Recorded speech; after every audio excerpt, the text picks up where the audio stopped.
साहब देखिए, हमारे प्रधानमंत्री मोदी जी रूस के दौरे पर है। कई लोगों के अनुसार ये दिल जीतने का दौरा है, कुछ अन्य लोगों के अनुसार दिल तोड़ने का दौरा है। दिल तोड़ने का दौरा इसीलिए माना जाता है कि ज़ेलेंस्की ने साफ साफ कह दिया ऐसा काम नहीं करना चाहिए था, क्योंकि सबसे बड़ा जो प्रजातांत्रिक देश है भारत, उसके प्रधानमंत्री होने के बावजूद भी रूस में जाके विश्व के सबसे बड़े अपराधी पुतिन के साथ गले लग गए। इससे शर्मनाक कोई काम नहीं हो सकता है। तो उनका दिल टूट गया। और मोदी जी वहाँ गए तो मोदी जी ने कुछ दिल भी जीत लिया, जैसे पुतिन का और रूस के लोगों का। And he has received the greatest honour available in Russia, given during peace time। तो इसके बारे में आपका क्या राय है, आपकी क्या राय है? साहब देखिए, ये कोई दिल जीतने वाली बात नहीं है, ना कोई दिल टूटने वाली बात। एक राष्ट्र का प्रधानमंत्री दूसरे राष्ट्र में जाता है तो उसका मतलब सिर्फ एक ही होता है, स्ट्रैटेजिक विजिट है। दिल जीतना दूर की बात है, दिल तोड़ना छोटी बात है।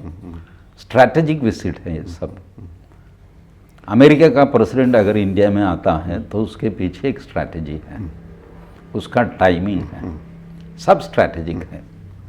इसमें कोई सेंटिमेंटल हो जाना, रोना धोना, अरे वो हमें छोड़ कर गया, देखो उसको गले लगाया, कोई मतलब नहीं है रोने धोने का।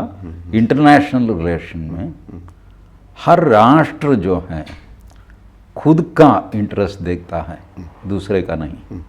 अगर मोदी रशिया में गया तो भारत के लिए कुछ जीतने के लिए गया, किसी का दिल नहीं, कुछ चीज़ जीतने के लिए गया है। स्ट्रैटेजिक विजिट है वो, रिगार्डिंग आर्म्स, एम्यूनिशंस, वार स्ट्रैटेजी। अब देखिए, अगर कोई आदमी कोई राष्ट्र के ऊपर आक्रमण करता है तो बुरा आदमी मानते हैं उसको, लेकिन हर दिन आप देखिए दुनिया में कम से कम 50 युद्ध चलते रहते हैं, छोटे मोटे। लेकिन कोई सऊदी अरेबिया यमन के ऊपर आक्रमण करता है, इसराइल गाज़ा के ऊपर करता है, हिजबुल्लाह इसराइल के ऊपर करता है, ईरान इसराइल के ऊपर करता है, चलता रहता है। कम से कम 50 युद्ध चलते ही रहते हैं। जैसा ज़ेलेंस्की बोलता है ना, एक ही युद्ध है वो हमारे ऊपर है। शायद उनको लगता होगा कि उनको तकलीफ हो रही है इसलिए वो रो रहे हैं, लेकिन 50 युद्ध चल रहे हैं तो आप किस किस को बॉयकॉट करेंगे? शायद सऊदी अरेबिया को बॉयकॉट करेंगे, इनको सीरिया को बॉयकॉट करेंगे। सीरिया तो वैसे कोई जाता नहीं है वहाँ पर, हमेशा गड़बड़ रहता है। ईरान को बॉयकॉट करेंगे क्या? नहीं। फ्रांस, इटली, जर्मनी, यहाँ सब छोटे मोटे तौर पर युद्ध चलते रहते हैं। तो स्ट्रैटेजिक विजिट आप कैंसिल नहीं कर सकते। लेकिन साहब हमको लगता है ज़ेलेंस्की अकेला आदमी नहीं है जो ऐसा सोचता है। उनके साथ अमेरिका, यूरोप, सभी देशों में यही चिंता मौजूद है। ठीक है साहब, मोदी अपने शपथ ग्रहण के बाद लोकसभा बुलाने के पहले कहाँ गए थे? G7 मीट में गए थे, तब किसी का कोई कंप्लेंट नहीं था। That was not a bilateral meeting। जो भी हो, he went to Europe first। तब रशिया ने कुछ नहीं बोला, उनको बुरा नहीं लगा, कुछ बोला नहीं। At that time everybody knew that Modi के पास पुतिन का इनविटेशन है, एक्सेप्ट किया हुआ इनविटेशन है, वहाँ जाने का डेट भी तय है। वापस आया, 2 या 3 दिन का लोकसभा था, उसके बाद रशिया गया। तो आप क्यों चिल्ला रहे हैं? आपके पास भी आए थे हम, और रशिया के पास भी गए। कल जाके चाइना में जाएंगे या जापान में जाएंगे, ऑस्ट्रेलिया जाएंगे, तो हम जाएंगे हमारे राष्ट्र का काम के लिए, जहाँ जाना है हम जाएंगे।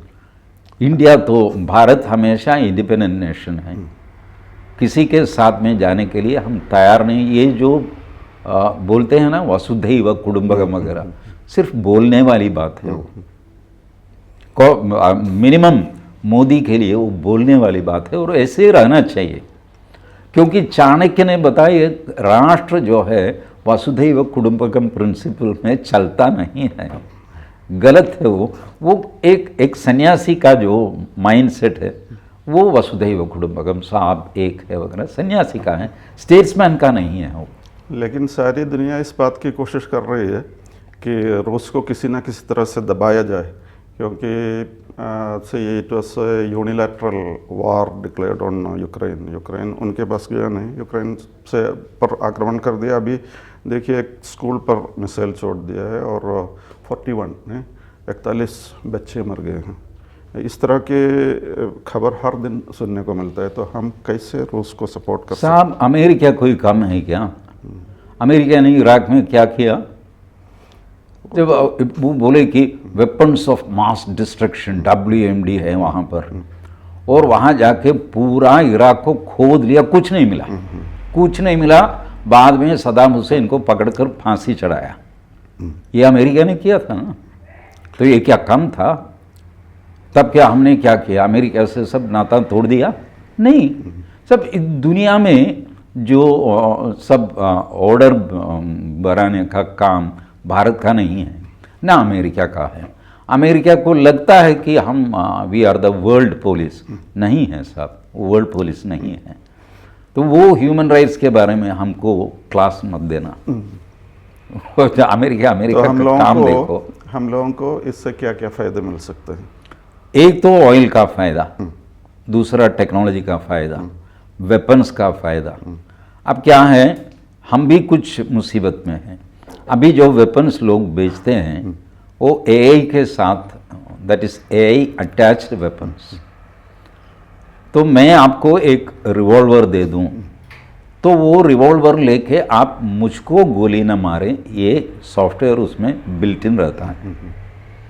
तो आप रिवॉल्वर लेंगे और मेरे ही तरफ फायर करना शुरू करेंगे तो फायर नहीं होगा। वो दूसरी दुनिया में सबके तरफ फायर कर सकते हैं आप, मेरे तरफ फायर नहीं कर सकते, ऐसा सॉफ्टवेयर उसमें इनबिल्ट है। So arms trade has become very difficult now. किसको कौन, why Israel is not afraid of anybody? Because America का जो वारफेयर है उसमें सब इसराइल का सॉफ्टवेयर है। तो अमेरिका से कोई टैंक लेगा तो वो सीरिया के तरफ चलेगा, आप इसराइल के तरफ चलाओ नहीं चलेगा। वो सिर्फ सीरिया के और लेबनान के तरफ चलेगा, ऐसा कर दिया है। तो we have to be very choosy and very careful while purchasing weapons. इसलिए रशिया से हम लोगों ने S-100 मिसाइल ले लिया। In fact why America is unhappy with us since the day of purchase of S-400, because America had a better missile, उनके अच्छा था technologically, that was superior. Still we decided, तय किया कि हमको S-400 चाहिए बस। शायद दूसरा भी एक कारण हो सकता है, रूस और चीन के साथ ज़्यादा क्लोज हो जाने से ये भारत के लिए खतरनाक सिद्ध हो सकता है। ये भी होगा सर, होगा, क्योंकि अब ये डी-डॉलराइजेशन के तरफ जा रहे हैं, पूरा वर्ल्ड डी-डॉलराइजेशन की तरफ जा रहे हैं। तो US का एक्सिस्टेंस जो है वो डॉलर के ऊपर है। तो वो क्या करेंगे? उनका दो चीज़ है, number one America US is number one बोलते हैं, क्यों? One thing their wealth, number two their weapons, wealth and weapon. अब ये डी-डॉलराइजेशन आ गया तो वेल्थ चला जाएगा। अभी अमेरिका क्या करता है, जब भी उसको पैसा चाहिए प्रिंट करो, क्योंकि डॉलर का वैल्यू है, तो सिर्फ प्रिंट करना, जितना डॉलर चाहिए उतना डॉलर प्रिंट करो, वो डिस्ट्रीब्यूट करो, that is the world currency. अब वो कम होते जा रहे हैं। आपने ये देखा होगा सऊदी अरेबिया और US के बीच में अब जो डिस्कशन चल रहा है, Saudi Arabia is also thinking of de-dollarisation. America is giving them hell of a lot of offers to keep Saudi Arabia with America, लेकिन सऊदी अरेबिया अभी तक एग्री नहीं किया। And you know Saudi Arabia didn't go to G7 साथ में, in spite of invitation they didn't go to G7।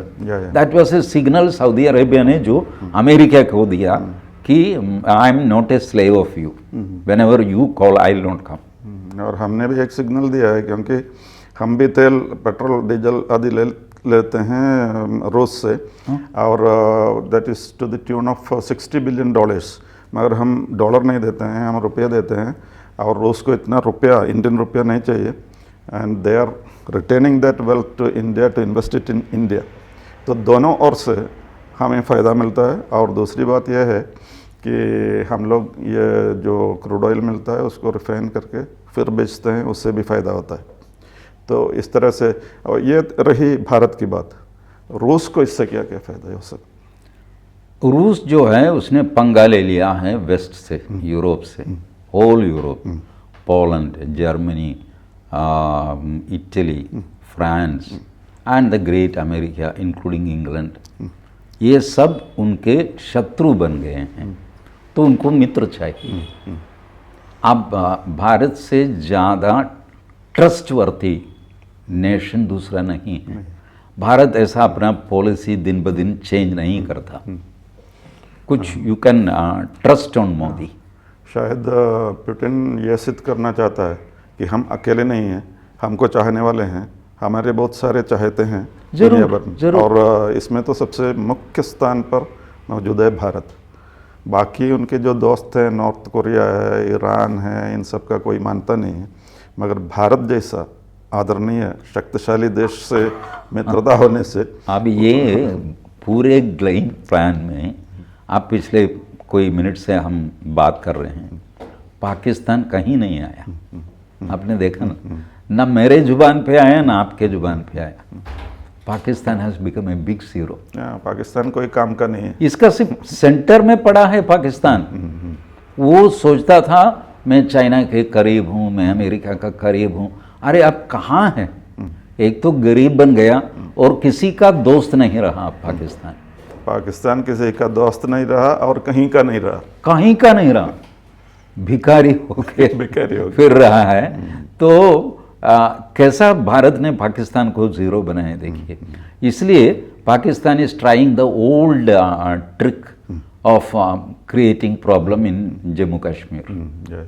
अब वो जम्मू के तरफ आ गया है, इसलिए 5-6 इंस्टेंस आ गए पिछले 2-3 हफ्ते में। छोटा सा इसका ओल्ड टेक्निक जो है वो ट्राई कर रहा है। पाकिस्तान इसके सिवा और कुछ नहीं जानता है, बस यही जानता है और करता है भी। मैं भी ताजुब हो गया, क्योंकि इसके बीच में पाकिस्तान को क्यों हम भूल गए। मैं भी भूल गया, आप भी भूल गए। तो Pakistan is not counter at all in all this world play. कोई कुछ पूछता नहीं, पाकिस्तान मेरे साथ है ऐसा कोई बोल नहीं सकता। अगर पाकिस्तान साथ है तो that is a burden, Pakistan साथ नहीं है तो that is a relief. Pakistan तो भूला बिखरा हो गया। This is the result of total India का जो फॉरेन पॉलिसी है, वो ऐसा बन गया है आपकी पाकिस्तान का ये अपने दुनिया में कोई वैल्यू नहीं है।